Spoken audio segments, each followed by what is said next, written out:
Hey guys, welcome to Rihanna's Lens, where I interact with you about the components in the STEM field and introduce you to fascinating people who passionately inhabit the scientific and technical frontiers of our society. My name is Rihanna Malhotra, and I'm absolutely elated to share this podcast with all of you. On this episode, I'm joined by a guest who's a vertebrate paleontologist. Her area of interest is extinct vertebrate animals, specifically dinosaurs. Currently, she's a fossil preparator and a science communicator, where she likes to teach people all over the world about dinosaurs and how cool they are. She's also an instructor for the Sternberg Science Camps, where she teaches elementary kids about dinosaurs and sea creatures. I'm so glad to welcome and introduce Skye Walker. Thank you so much for coming on. I can't wait to begin our discussion. Hi, thank you for having me. This is the first time I'm meeting someone that's doing paleontology. So how did you get into this field? Well, a lot of people start out when they're really young, like I did. And children have this natural affinity for dinosaurs and just paleontology in general. And I'm not really sure what sparks it. Trying to figure that out. Not sure if it's just this natural curiosity that children have, but it always gravitates towards dinosaurs, or at least something similar. And so a lot of people, I think probably about 90% of people start out as children and collecting dinosaur toys and watching dinosaur documentaries and then movies like Jurassic Park, Land Before Time, and things like that. But then as you get older, a lot of people grow out of it. But then there are people like me who never grow out of it. And then you get into the more technical side of paleontology. And so then that's where you have to decide, well, where do I want to go to school, or what kind of degree do I want to get? So for me, I decided to get my bachelor's degree in geology. So of course that's the study of the earth and its processes. And so that gave me a really solid background in where the fossils come from and how they're formed. And then you can also take a lot of biology classes to kind of supplement that, because paleontology is a combination of a bunch of different sciences, but mainly I would say geology and biology, because geology, you use the science of the earth to figure out where the fossils came from, how they came to be here, why do they look like this, and things like that. And then there's biology, which is the study of life. And there you look at what the animal was, how it behaved, what it ate, and things like that. So paleontology is just kind of like this mashup of a bunch of super cool sciences. And you can pick and choose what you want to focus on. So like me, I went with geology, and then I took a bunch of biology classes to kind of, patch in the holes. And so yeah, that's how I started out with paleontology. And you can get all kinds of degrees for it. I just got my bachelor's last year. You can also get a master's, you can get a PhD. So it really depends on the person. Everybody's journey is very different. Yeah, that's so cool. You mentioned movies like Jurassic Park and Land Before Time. So did you have any particular interests like that when you were a kid? Like any toys ever since you were a kid that you saw one dinosaur and you were like, yeah, that's what I want to study. Did you have anything like that? I did. I actually have it with me. This is one of my dinosaurs that I had when I was a very small child. I don't remember ever getting it. I just remember always having it. And this is a Maiasaura. It means good mother lizard. And this was one of the first dinosaurs to tell us that dinosaurs were, caring mothers. They actually took care of their young. And I always had this one. It was always my favorite. And I would just look at these dinosaur toys, and I just had this feeling that that was where I belonged. That was what I really wanted to do. And my grandmother used to record documentaries for me on TV, and I had all of the Land Before Time movies. I watched Jurassic Park, even though it probably was a little scary for a child that age, but I didn't care. There were dinosaurs on the screen. So it's a passion that I've always had, and I would say that I've probably had it since birth. And I just always felt this pull towards dinosaurs and paleontology in general. So I feel like it's really what I've always been meant to do. It's so awesome that you still have that toy that really drove you to become a paleontologist. And also that you're following your dreams ever since you were a kid. That's just really admiring to hear. Thank you. It hasn't been a very linear quest, really. I've been all over the place. There actually was a time where I got out of paleontology. So it wasn't a very straightforward journey. It had a lot of ups and downs and detours and things like that. But I did make my way back to paleontology, and that's the most important part. So which field did you drift towards? Was it in the STEM fields or something different altogether? They were more or less still in the STEM fields.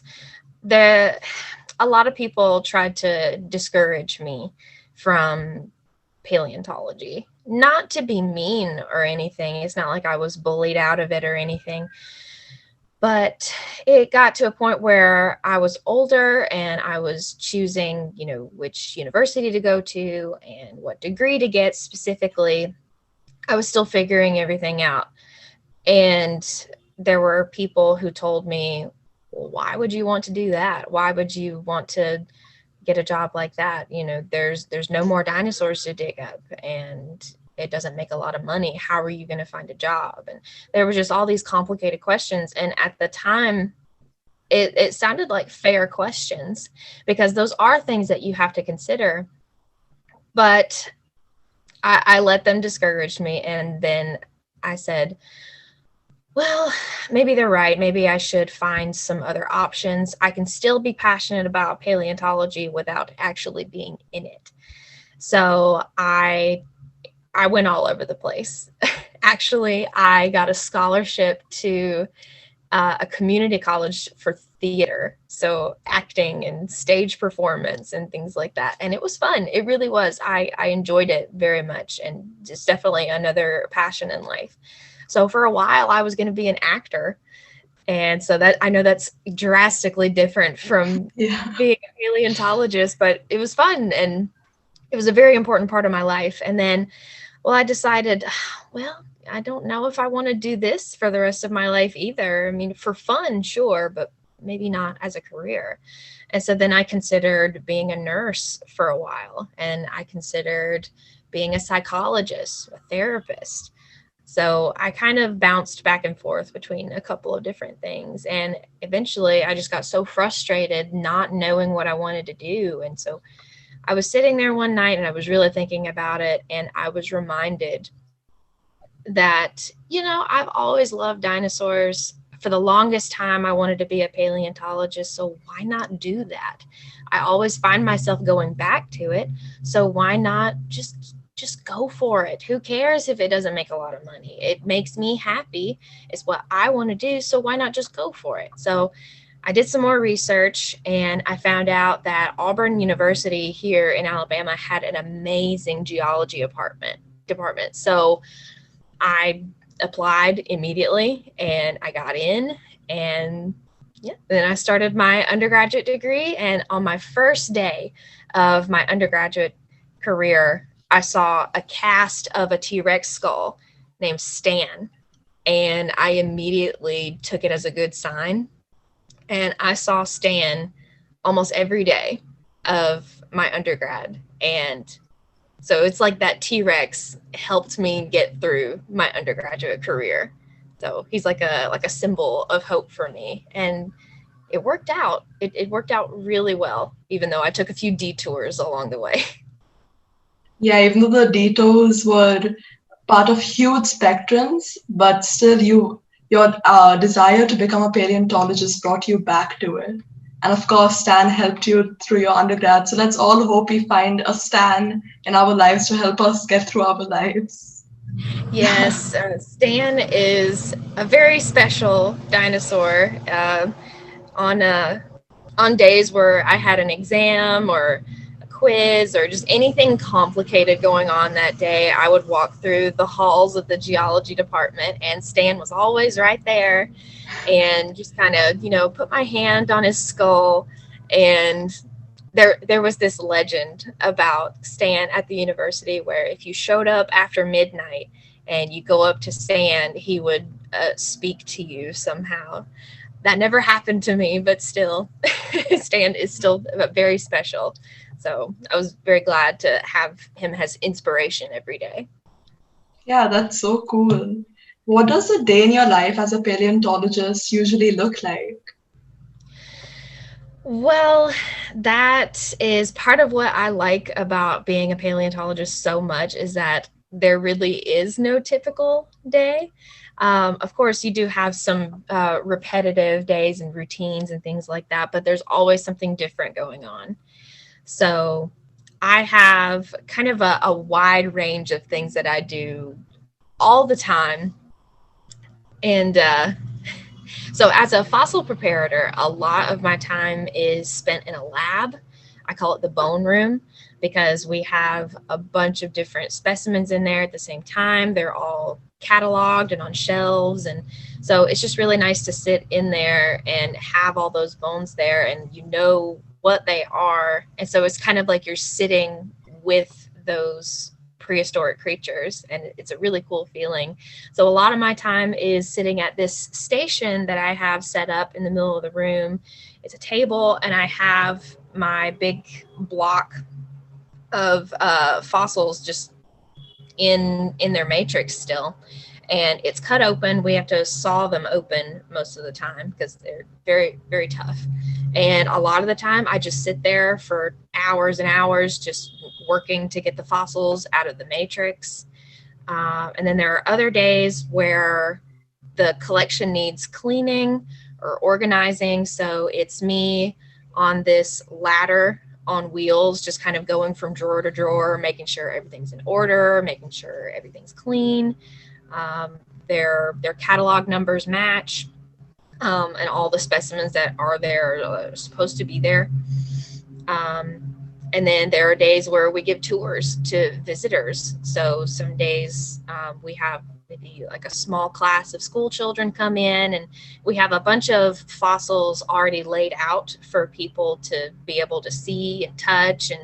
And that's one of my favorite parts, is letting kids handle real fossils and watching their faces light up.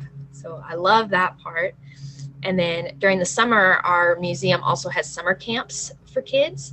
So we have a junior curator camp, and it's a couple weeks long, but each week is a different subject of the museum. So one week is about amphibians, and another week is about insects, and then 1 week is about fossils. So of course that's my department. And so getting to work with kids and fossils and just the whole job in general, and getting to do so many different things, it's awesome. So there is no typical day. So I think that's one of the best parts. Right. And also, is there any favorite discovery of yours? To this day, my favorite discovery that I've made, just me, there was a day, it was one of my first paleontological digs, and it was here in Alabama, and it was a very, very tough day. And we had found a bunch of invertebrate fossils, so a lot of clams and little and little blastoids and things like that. And I like invertebrates, but they're just, they're not my thing. I like the big boys. I like the dinosaurs. And so unfortunately, no dinosaurs in that area that day. But that area where we were hunting used to be a shallow sea during the Cretaceous period, so about 70 million years ago. And so that's why we found a bunch of marine stuff, even though like we're clearly here on land. And so we had been out there since about, I think, 7 o'clock in the morning, and it was hot and it was humid. There were mosquitoes everywhere. We were all miserable. We were ready to go home. And it was towards the end of the day, and we were heading back towards the cars, and we were following along the river. And it had recently rained, so a lot of the sediment had washed in. And I noticed something kind of sticking out of the side of the riverbed. And I went over there and I said, oh, well, I might as well check it out. And it was just kind of this, this chunk of something sticking out. And I went over there, I pulled it out, and I kind of brushed it off, and I washed it off in the river a little bit. And I knew that it was bone, but I didn't know exactly what it could be. I was still very new to learning what everything was. And so I took it over to one of my mentors. And I said, well, I found this. Do you think this could be anything? And he looked at it and he said, I think this is a mosasaur. And so immediately I felt my eyes light up, and I said, really? Like, do you really think that's it? And so I asked kind of a stupid question. And I said, do you think there's any way that I could keep this? And so unfortunately, no, it had to go to the museum, which is fine because, I'm there at the museum all the time so I can see it. So I had found the vertebra, or a piece of vertebra, to a mosasaur, which was one of those giant ancient marine reptiles. It was kind of like the T-Rex of the ocean. And so I found one of those vicious predators. And so I just found one little piece of it. And I was the first living thing to touch that animal in millions of years. And it was just a magical, pivotal moment for me.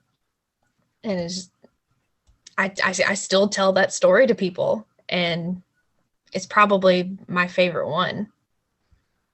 That is so mind-blowing. And one of the most amazing things about your field is that every day is not the same.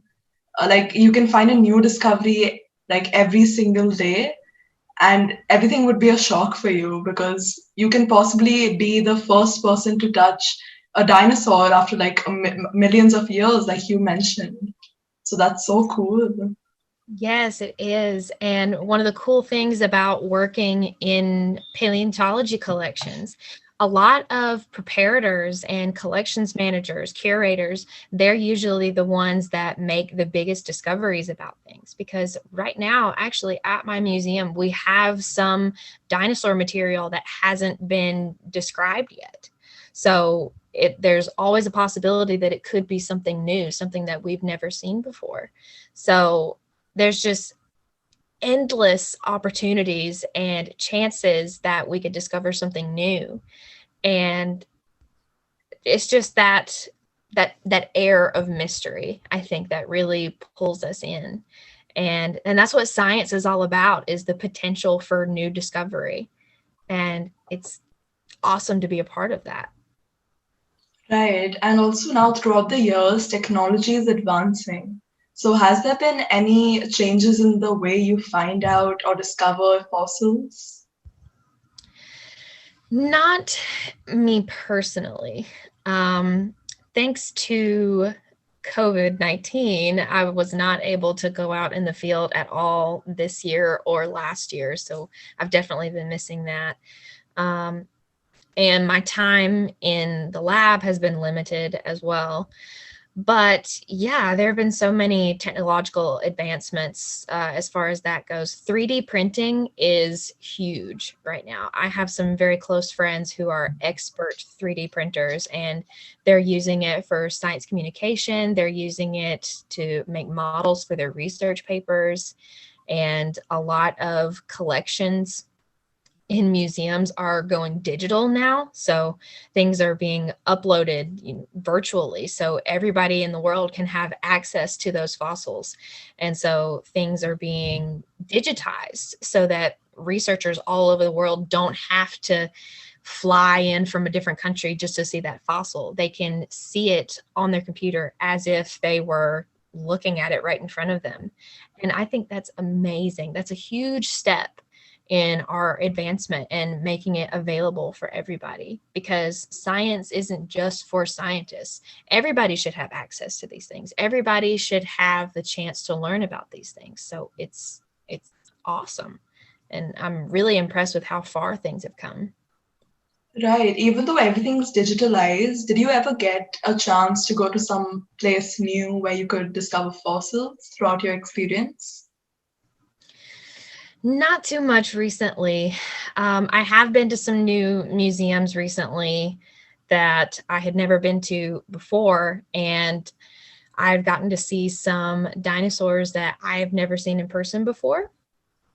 For example, the North Carolina Museum of Natural Sciences, one of the best museums I've ever been to. And they have an amazing dinosaur display. And that was my first time seeing an Acrocanthosaurus in person. And they have one of the real skulls just out on display in a glass case, of course. And it's just amazing to be able to see that and just be, I don't know, just be in its presence, I guess you could say, almost like it's royalty. But yeah, so recently I haven't really been able to have any new experiences with fossils, but I think a lot of that is due to COVID restrictions. So hopefully, as things are starting to get back to normal, that will change soon. Right, fingers crossed. Let's just hope everything comes back to normal, and then you can continue your discoveries and hopefully find out like how you discovered something so different before. You can do the same later as well. Yes, that would be very exciting. And are you working on something currently? Any big projects that you can talk about? Yeah, so I probably would be finished with it by now if it wasn't for COVID, but and it's nothing too special, but it is part of the process. I've been working on a turtle, getting some fossil turtle material out of a plaster jacket that was found in New Mexico in 1985, I believe. So that turtle had not seen the light of day until late last year, since 1985. So it was in there for a while. And this is one of my more challenging cases because the pieces of the turtle are so fragile and crumbly. And so I have to be very careful with trying to get those pieces of bone out because some of the pieces are just so tiny you can barely see them. And to give you an idea of how fragile it is, I accidentally broke a piece off by breathing on it too hard. So it's very fragile and kind of frustrating sometimes, but that's the thing about being a fossil preparator. You have to have a lot of patience.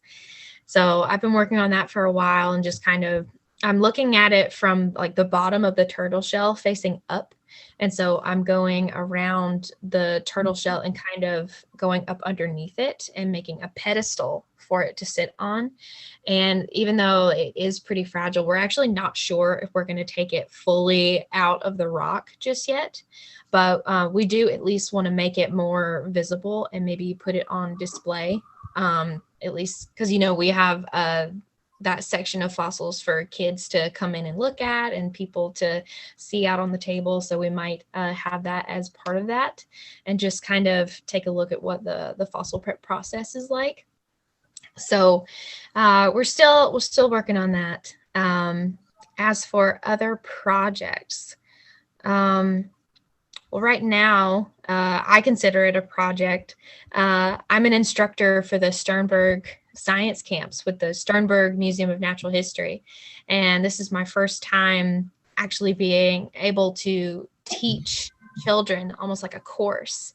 And I've given a lot of talks to kids all over the world before, so this is very new territory for me. So I get to talk to kids about dinosaurs all week and I get to answer their questions and do activities with them. And it's been a really fun experience. It's been a lot of work, but it's really paid off. And I can tell how much these young scientists enjoy it. And it's been awesome. And it's a new part of paleontology that I discovered that I love. And yeah, so that's really all the projects that I'm working on at the moment. I might have a couple of other things lined up in the future, but those are a secret at the moment. But I'm hoping to find out in the future. Yeah, you will. What I also find interesting about your field is that it connects us with the past and all the prehistoric animals. So speaking of which, if you had to bring back one prehistoric animal right now, which one would it be? Oh no. I'm putting you on the spot here. Oh no. Oh my goodness, that's such a difficult question. Bring back one.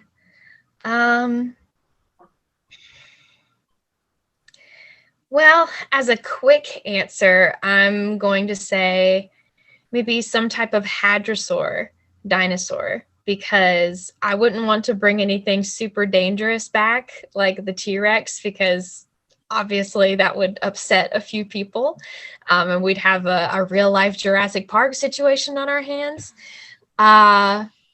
So specifically, you know what, I will say maybe the Maiasaura, because that is my favorite, and it's a hadrosaur, so they're not dangerous. They are pretty big animals, but they're really just kind of like really big cows. And it would just be cool to be able to see like a herd of those animals. Like instead of where I live, there are a bunch of cow pastures. So it would be cool to just be driving by and see a herd of Maiasaura and a bunch of their babies running around and grazing and drinking from a pond or something. So I think that would be super cool. It really excites me to think about that. And one thing that is really cool to me about paleontology is you get to learn so much about these creatures, and you learn so much. And then if you have a really active imagination like me, it's really easy to picture them here still with us. And so even if the environments are very different now, you can just kind of look out into the woods, and you can just picture a brachiosaurus just kind of grazing from the tops of the trees, or like we just mentioned, the hadrosaurs out there in the pastures drinking from a pond, or a microraptor gliding from the tops of the trees. So it's just so easy to picture them as they were in life and picture them right here with us. And it's almost like their ghosts are still with us. And thanks to paleontology, we are able to imagine things like that, and we're able to know so much about them, even though they're not here anymore. And it's incredible. Yeah, that's so fascinating. And how do you think prehistoric animals are so influential to us today? I think they're an inspiration, and they're also a warning. So they're kind of a two sides of the same coin, really. So on one hand, they're these mysterious creatures that we know they were here, but they're not anymore. So they're these traces of these almost monster-like beings, and they're almost mythical, really. And to some people they are. And you can even look at many different religions and history textbooks, and you have these mentions of traces of like the bones of monsters and these things like Leviathan and things like and dragons. And really it all goes back to prehistoric creatures and how they were here and they're not anymore. And so it makes us wonder, well, how can something so massive and something that dominated the world for millions of years, how does that just go away? And so with paleontology, it's our job to figure out how it happened, why it happened, and we think about how history has a tendency to repeat itself. And there have been many mass extinctions over the course of Earth's time. So it can happen, it has happened, and it will happen again. There are extinctions that are still happening right now. And so, like I said, it's kind of like a warning. And so we can look at the dinosaurs and study their extinction and other extinctions, and we can kind of learn the warning signs and learn what to do when we see those warning signs. So, and in some cases it's inevitable. There's really nothing that we can do about that, but at least we have that knowledge, and we learn so much from the dinosaurs not being here. And so you really have to ask, what does that say about our success? Because the dinosaurs were roaming the earth. They were ruling the earth for millions of years. And humans have only been around for about 200,000. So that's a really small amount of time compared to what the dinosaurs had. So who knows how long humans will have and what will be our fate compared to the dinosaurs.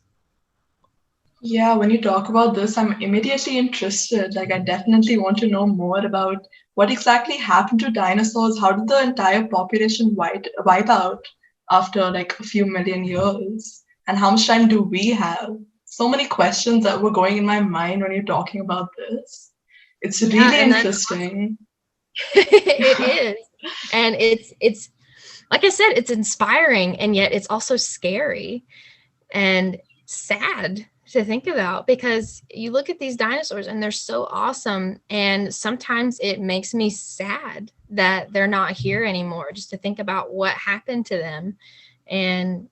But in truth, if they were still here, we probably would not be, because when the dinosaurs were wiped out, it allowed mammals like us to rise up. So at least we are here and we're able to remember them, so to speak, and we're here to learn about them and keep their memories alive. Right, I completely agree. And lastly, is there any advice you would like to give anyone wanting to join this field? Absolutely. I have so much advice.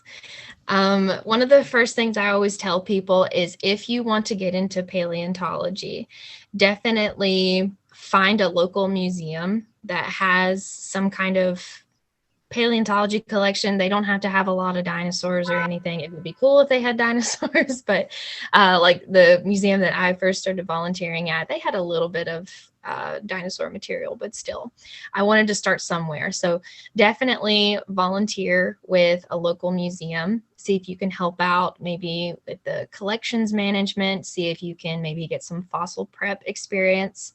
It's really fun to learn. Definitely a very important skill set. And another thing I would suggest is find some kind of mentor.